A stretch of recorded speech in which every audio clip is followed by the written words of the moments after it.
Talk ഡ്രീംസിന്റെ പുതിയൊരു വീഡിയോയിലേക്ക് എല്ലാവർക്കും സ്വാഗതം.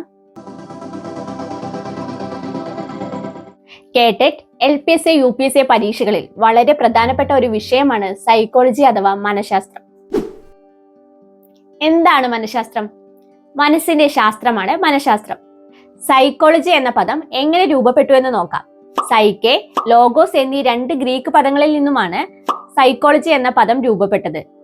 സൈക്കെ എന്ന വാക്കിന് സോൾ അഥവാ ആത്മാവ് എന്നും ലോഗോസ് എന്ന വാക്കിന് സ്റ്റഡി, ശാസ്ത്രം എന്നിങ്ങനെയുമാണ് അർത്ഥം വരുന്നത്.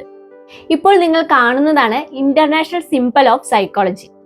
ഇനി നമുക്ക് മനഃശാസ്ത്രത്തെക്കുറിച്ചുള്ള വിവിധ തത്വചിന്തകന്മാരുടെ നിർവചനങ്ങൾ നോക്കാം. മനഃശാസ്ത്രത്തിന്റെ പിതാവ്, ഫാദർ ഓഫ് സൈക്കോളജി എന്നറിയപ്പെടുന്നത് ജർമ്മൻ തത്വചിന്തകനായ വില്യം വൂണ്ടാണ്. 1879 ജർമ്മനിയിലെ ലെപ്സിക് സർവകലാശാലയിൽ ആദ്യത്തെ മനഃശാസ്ത്ര പരീക്ഷണശാല നിർമ്മിച്ചതും വില്യം വൂണ്ടാണ്. പുരാതന ഗ്രീക്ക് തത്വചിന്തകന്മാരായ അരിസ്റ്റോട്ടിലും പ്ലേറ്റോയും മനഃശാസ്ത്രത്തെ വിശേഷിപ്പിച്ചത് ആത്മാവിന്റെ ശാസ്ത്രം എന്നാണ്. ജർമ്മൻ തത്വചിന്തകനായ കാന്റ് മനഃശാസ്ത്രത്തെ വിശേഷിപ്പിച്ചത് മനസ്സിന്റെ ശാസ്ത്രം എന്നാണ്. 19ാം നൂറ്റാണ്ടിൽ വില്യം വൂണ്ടും അമേരിക്കൻ തത്വചിന്തകനായ വില്യം ജെയിംസും മനഃശാസ്ത്രത്തെ വിശേഷിപ്പിച്ചത് ബോധമണ്ഡലത്തിന്റെ ശാസ്ത്രം എന്നാണ്. അനുഭവങ്ങളെയും വ്യവഹാരങ്ങളെയും കുറിച്ചുള്ള പഠനമാണ് മനഃശാസ്ത്രം എന്നാണ് സ്കിന്നർ വിശേഷിപ്പിച്ചത്. 20ാം നൂറ്റാണ്ടിൽ മനഃശാസ്ത്രത്തെ വ്യവഹാരത്തിന്റെ ശാസ്ത്രം എന്നാണ് ജോൺ ബി വാട്സൺ വിശേഷിപ്പിച്ചത്. RS വുഡ്വർത്ത് ഫലിത രൂപത്തിൽ മനഃശാസ്ത്രത്തെ വിശേഷിപ്പിച്ചത് ഇപ്രകാരമാണ്: മനഃശാസ്ത്രത്തിന് ആദ്യം അതിന്റെ ആത്മാവ് നഷ്ടപ്പെട്ടു, പിന്നീട് അതിന്റെ മനസ്സ് നഷ്ടപ്പെട്ടു, പിന്നീട് അതിന്റെ ബോധവും നഷ്ടപ്പെട്ടു. ഇപ്പോൾ ഏതോ തരത്തിലുള്ള വ്യവഹാരമുണ്ട്. മാനസിക പ്രക്രിയകളെയും വ്യവഹാരങ്ങളെയും കുറിച്ചുള്ള പഠനമാണ് മനഃശാസ്ത്രം എന്ന് വിശേഷിപ്പിച്ചത് റോബർട്ട് എ ബാരൺ ആണ്.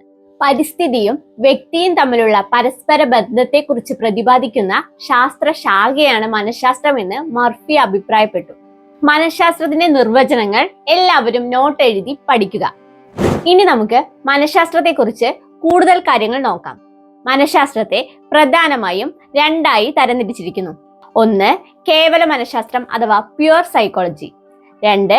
പ്രയുക്ത മനഃശാസ്ത്രം അഥവാ അപ്ലൈഡ് സൈക്കോളജി. കേവല മനഃശാസ്ത്രം അഥവാ പ്യുവർ സൈക്കോളജിയിൽ ഏതൊക്കെ വിഭാഗങ്ങളാണ് ഉൾപ്പെടുന്നതെന്ന് നമുക്ക് നോക്കാം. സാമാന്യ മനഃശാസ്ത്രം അഥവാ ജനറൽ സൈക്കോളജി. അപസാമാന്യ മനഃശാസ്ത്രം അഥവാ അബ്നോർമൽ സൈക്കോളജി. സാമൂഹിക മനഃശാസ്ത്രം അഥവാ സോഷ്യൽ സൈക്കോളജി. പാരമ്പര്യ മനഃശാസ്ത്രം അഥവാ ജനറ്റിക് സൈക്കോളജി.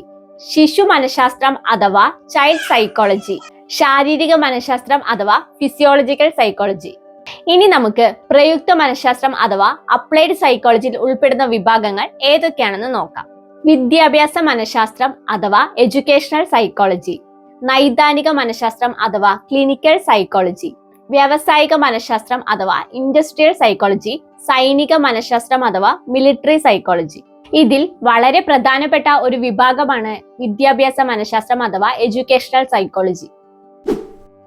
എന്താണ് വിദ്യാഭ്യാസ മനഃശാസ്ത്രം? പഠനബോധന പ്രക്രിയയെ സംബന്ധിക്കുന്ന മനഃശാസ്ത്ര ശാഖയാണ് വിദ്യാഭ്യാസ മനഃശാസ്ത്രം.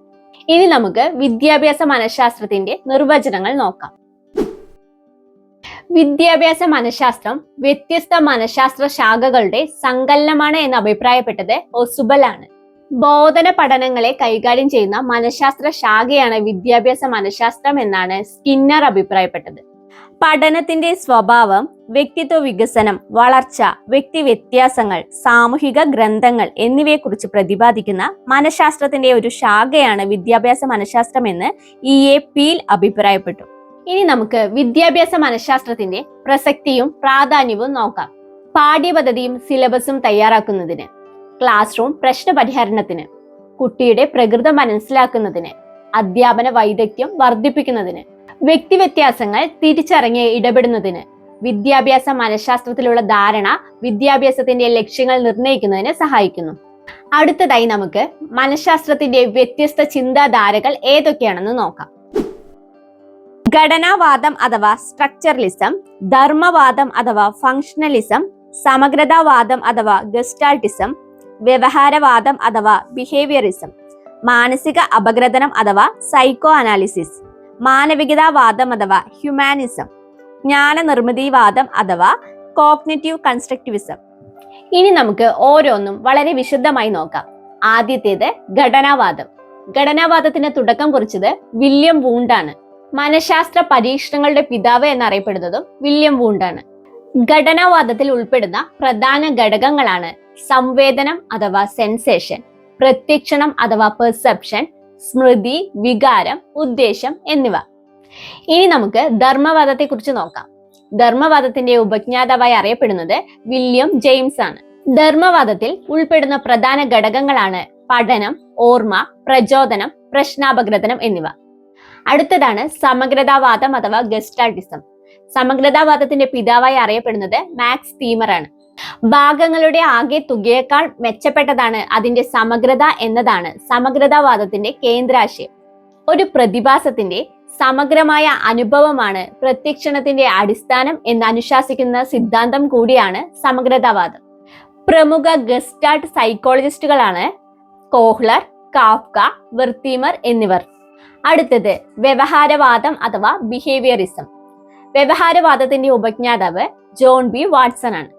സങ്കീർണ വ്യവഹാരങ്ങളെല്ലാം തന്നെ ചോദക പ്രതികരണ ബന്ധങ്ങളിൽ അധിഷ്ഠിതമാണ് എന്ന് പ്രസ്താവിക്കുന്നതാണ് വ്യവഹാരവാദം. ജീവികളുടെ വ്യവഹാരങ്ങൾക്കാണ് ഈ സിദ്ധാന്തം പ്രാധാന്യം നൽകുന്നത്.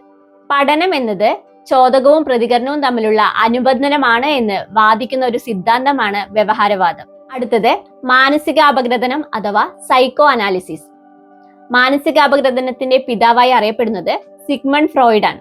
അബോധ മനസ്സിന്റെ ചോദകങ്ങളാണ് ചിന്തയിലൂടെയും സ്വപ്നങ്ങളിലൂടെയും വ്യവഹാരങ്ങളിലൂടെയും ഒരു വ്യക്തിയിൽ പ്രകടമാകുന്നത് എന്ന് വാദിക്കുന്ന സിദ്ധാന്തമാണ് മാനസികാപഗ്രഥനം. പ്രധാന മാനസിക പ്രവർത്തനങ്ങളെല്ലാം തന്നെ നിയന്ത്രിക്കുന്നത് അബോധതലമാണ് എന്ന് വ്യക്തമാക്കിയത് സിഗ്മണ്ട് ഫ്രോയിഡ് ആണ്. അടുത്തത് മാനവികതാവാദം അഥവാ ഹ്യൂമാനിസം എന്താണെന്ന് നോക്കാം. മാനവികതാവാദത്തിന്റെ ഉപജ്ഞാതാവ് കാൾ റോജർ ആണ്. മനുഷ്യന്റെ സവിശേഷമായ ഗുണത്തിനും മനുഷ്യന്റെ ആത്മബോധനത്തിനും പ്രാധാന്യം നൽകുന്നതാണ് മാനവികതാവാദം. മാനവികതാവാദത്തിന്റെ പരമമായ ലക്ഷ്യമാണ് ആത്മസാക്ഷാത്കാരം അഥവാ സെൽഫ് ആക്ച്വലൈസേഷൻ. ഭൗതികവും ആത്മീയവുമായ ആഗ്രഹങ്ങളും ലക്ഷ്യങ്ങളുമുള്ള ഒരു സാമൂഹിക മാനസിക ജീവിയായി മനുഷ്യനെ കണക്കാക്കുന്നതാണ് മാനവികതാവാദം. മാനവികതാവാദത്തിലെ പ്രധാന വക്താക്കളാണ് Carl Roger, Glaser, Combs, Abraham Maslow എന്നിവർ. അടുത്തത് ജ്ഞാനനിർമ്മിതിവാദം അഥവാ കോഗ്നിറ്റീവ് കൺസ്ട്രക്റ്റിവിസം. കുട്ടിക്ക് സ്വയം അറിവ് നിർമ്മിക്കാനുള്ള കഴിവുണ്ട് എന്ന ആശയം മുന്നോട്ട് വെക്കുന്നതാണ് ജ്ഞാനനിർമ്മിതിവാദം. അറിവിന്റെ നിർമ്മാണം നടക്കുന്നതിന് പിന്നിലുള്ള മാനസിക പ്രവർത്തനങ്ങൾക്കാണ് ജ്ഞാനനിർമ്മിതിവാദം പ്രാധാന്യം നൽകുന്നത്. ജ്ഞാനനിർമ്മിതിവാദത്തിന്റെ നൂതന വിഭാഗമാണ് സാമൂഹ്യ ജ്ഞാനനിർമ്മിതിവാദം അഥവാ സോഷ്യൽ കൺസ്ട്രക്റ്റിവിസം. ഇനി നമുക്ക് എന്താണ് സാമൂഹ്യ ജ്ഞാനനിർമ്മിതിവാദം എന്ന് നോക്കാം. കുട്ടി സമൂഹവുമായി ഇടപഴകിക്കൊണ്ട് അറിവ് നിർമ്മിക്കുന്നുവെന്നും ഇത്തരം അറിവുകൾ പങ്കുവെക്കപ്പെടേണ്ടതാണ് എന്ന് പ്രസ്താവിക്കുന്നതാണ് സാമൂഹ്യജ്ഞാന നിർമ്മിതിവാദം. ഒരു വ്യക്തി വിജ്ഞാന ശകലങ്ങൾ എങ്ങനെയാണ് ഉൾക്കൊള്ളുന്നതെന്നും എങ്ങനെയാണ് അവയെ വിശകലനം ചെയ്ത് സ്വാംശീകരിക്കുന്നതെന്നുമുള്ള കാര്യങ്ങൾക്ക് പ്രാധാന്യം നൽകുന്നതാണ് ജ്ഞാന നിർമ്മിതിവാദം. വൈജ്ഞാനിക സമീപനത്തിൽ മനഃശാസ്ത്ര വിശകലനം ചെയ്യുന്നത് ഒരു വ്യക്തിയുടെ പഠനം, ഓർമ്മ, വിശ്വാസങ്ങൾ, വികാരങ്ങൾ എന്നിവയാണ്. ജീൻ പിയാഷെ, Jerome S Bruner, David Ausubel, Kurt Lewin എന്നിവരാണ് വൈജ്ഞാനിക സമീപനത്തിന്റെ വക്താക്കൾ. ഇന്നത്തെ വീഡിയോയിൽ മനഃശാസ്ത്രം, വിദ്യാഭ്യാസ മനഃശാസ്ത്രത്തിന്റെ പ്രസക്തിയും പ്രാധാന്യവും, വ്യത്യസ്ത മനഃശാസ്ത്ര ചിന്താധാരകൾ എന്നിവയാണ് നമ്മൾ ചർച്ച ചെയ്തത്. വീഡിയോ കാണുന്നതിനോടൊപ്പം തന്നെ നിങ്ങളുടേതായ രീതിയിൽ നിങ്ങൾ ഷോർട്ട് നോട്ട് തയ്യാറാക്കുന്നത് നിങ്ങളുടെ പഠനത്തെ വളരെയധികം സഹായിക്കും. മനഃശാസ്ത്രവുമായി ബന്ധപ്പെട്ട കൂടുതൽ കാര്യങ്ങൾ നമുക്ക് വരും വീഡിയോസിൽ പഠിക്കാം. അധ്യാപകരാവുക എന്ന നിങ്ങളുടെ വലിയ സ്വപ്നത്തെ നേടിയെടുക്കാൻ ചോക്ക് ഡ്രീംസ് നിങ്ങളോടൊപ്പമുണ്ട്. ഈ വീഡിയോ ഇഷ്ടപ്പെട്ടാൽ ലൈക്ക് ചെയ്യുക. ഇതുവരെ സബ്സ്ക്രൈബ് ചെയ്യാത്തവർ സബ്സ്ക്രൈബ് ചെയ്യുക. നിങ്ങളുടെ കൂട്ടുകാർക്ക് ഷെയർ ചെയ്യുക. Big dreams begin with a small chalk.